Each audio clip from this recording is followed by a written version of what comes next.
হ্যাঁ, আসসালামু আলাইকুম সবাইকে। কী অবস্থা আপনাদের? নিশ্চয়ই সবাই ভালো আছেন। বাট আমি যখন এই ভিডিওটা করছি এই সময়ে বাংলাদেশের আহ, সবাই আসলে ভালো নেই।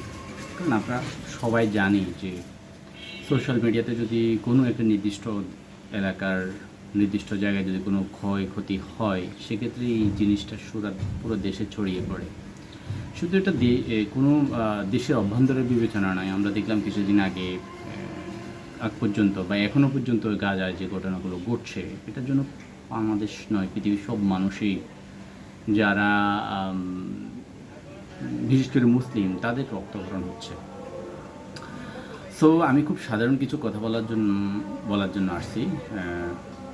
আপনারা যারা ইউটিউব বা বিভিন্ন সোশ্যাল মিডিয়াতে দেখেন, আমার ভিডিওটা হয়তো আপনাদের চোখের সামনে আসবে। হয়তো স্ক্রল করে বা কিছুক্ষণ দেখতে পারেন আমাকে। আপনাদের সবাইকে ধন্যবাদ জানাচ্ছি সেটার জন্য। তো আমি যদি মূল ঘটনার দিকে যাই, আমরা জানি যে মাইলস্টোন কলেজের ঘটনা আজকে তৃতীয় দিন হতে চলল। কী হৃদয় বিদারক দৃশ্যটা আমরা না দেখলাম।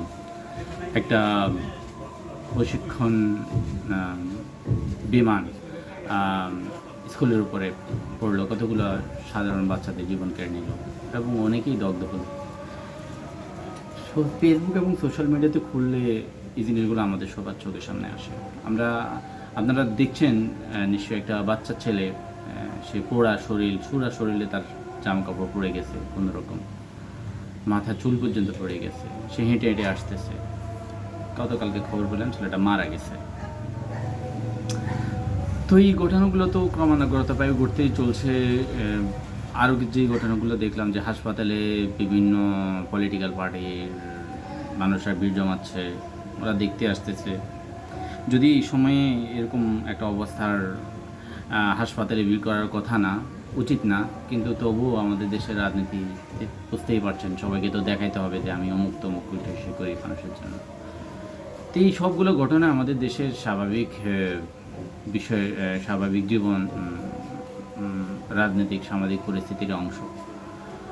সবচেয়ে বড় কথা হলো, যারা সন্তান হারাইছেন বা যাদের সন্তান দগ্ধ হয়েছেন, তাদের কথা যদি চিন্তা করেন, কতই না কষ্টে, তাই না? হ্যাঁ, আমার একটা সন্তান আছে, ওই স্কুলে পড়ে,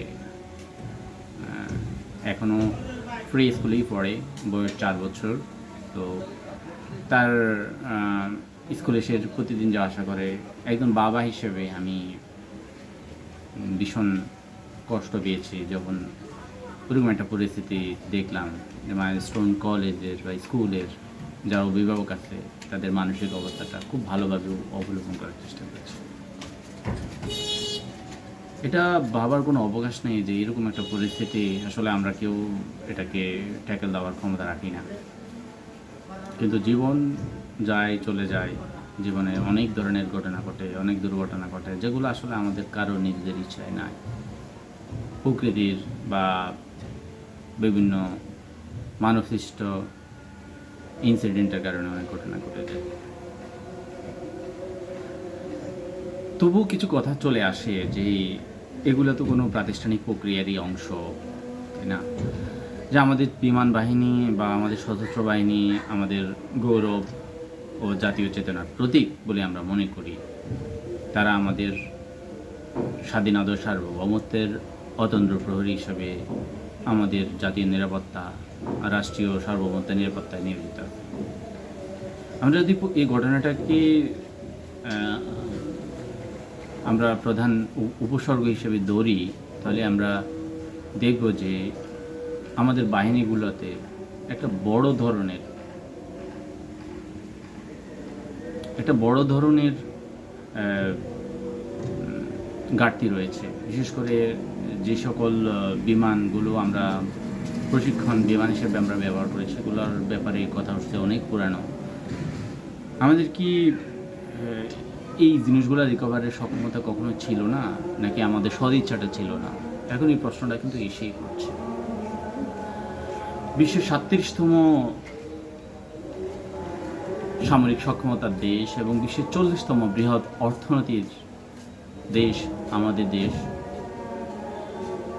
বাংলাদেশ, এবং বিশ্বের অন্যতম বৃহৎ জনগোষ্ঠী এখানে বসবাস করেন। প্রতি বর্গ কিলোমিটারে অ্যাপ্রক্সিমেটলি 1500 থেকে 5000 জন পর্যন্ত।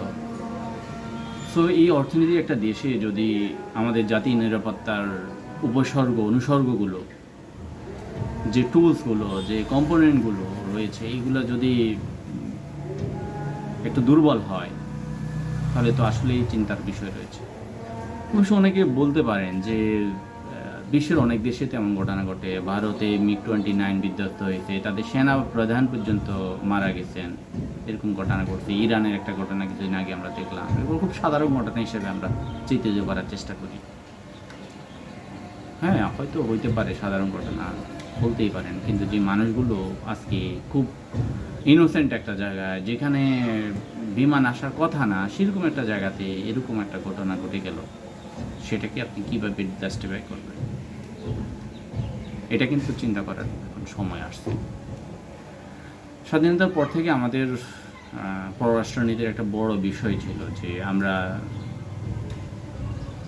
প্রতিরোধ নয়, প্রতিরক্ষাতে আমরা মনোযোগ দিচ্ছি, আমরা যুদ্ধ নয়, আমরা শান্তি চাচ্ছি। এই মোটোগুলো আমরা ব্যবহার করে আমাদের জাতীয় নিরাপত্তার যেই কম্পোনেন্টগুলো আছে সেগুলোকে আমরা সঠিকভাবে ডেভেলপ করছি কিনা বা সঠিকভাবে করা হয়েছে কিনা সেটা এখন দেখার সময় রয়েছে।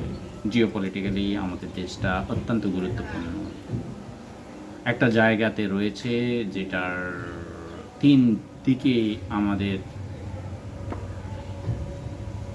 সো কল্ড ফ্রেন্ড বা আমাদের খুব কমপ্লিকেটেড বন্ধু রাষ্ট্র অথবা শত্রু রাষ্ট্র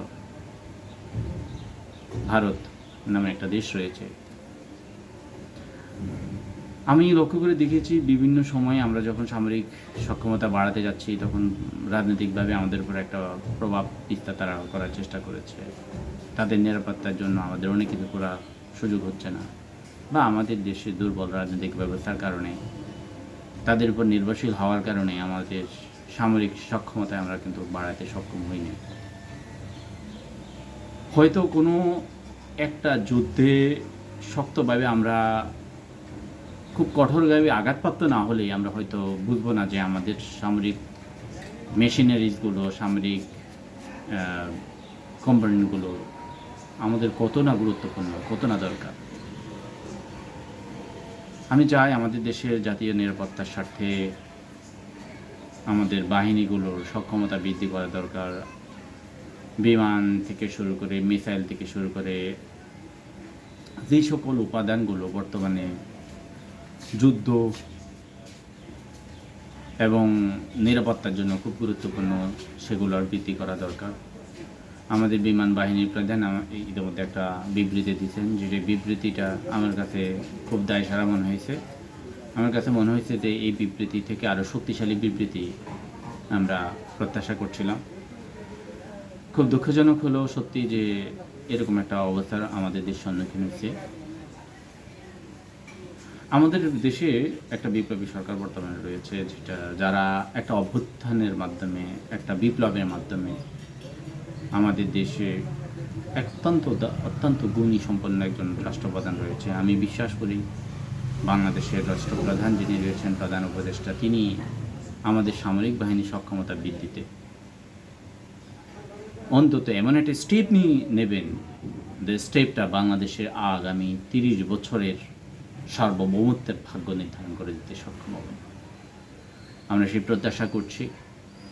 আমরা প্রত্যাশা করছি আমাদের নাগরিকদের নিরাপত্তায় আমাদের বাহিনীগুলো অত্যন্ত শক্ত এবং গুরুত্বপূর্ণ ভূমিকা পালন করবে।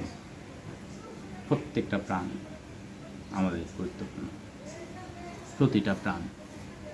আমরা আমাদের প্রত্যেকটা মানুষকে রক্ষার জন্য আমাদের বাহিনীগুলো সব কিছু উচ্চার করে দিবেন, এই প্রত্যাশাই করছি। একই সাথে ধন্যবাদ জানাচ্ছি সর্বশেষ যদি বলতে হয় রেস্কিউ টিম, যারা সেনা, বিমান, নৌবাহিনীর, পুলিশ বাহিনী, নিরাপত্তা বাহিনী এবং সর্বশেষ হাসপাতালে যে সকল ডক্টররা রয়েছেন, ফ্রন্ট লাইনে যারা কাজ করছেন আমাদের সন্তানদের জীবন রক্ষার জন্য তাদের সবাইকে আমার স্যালুট জানাচ্ছি। আপনারা দেশপ্রেমে উদ্বুদ্ধ হয়ে আমাদের সকল কঠিন সময়ে আপনারা আমাদের সহযোগিতা করে যাবেন এই প্রত্যাশা করছি। সবাইকে খোদা হাফেজ জানাচ্ছি। আসসালামু আলাইকুম ওয়া রাহমাতুল্লাহ।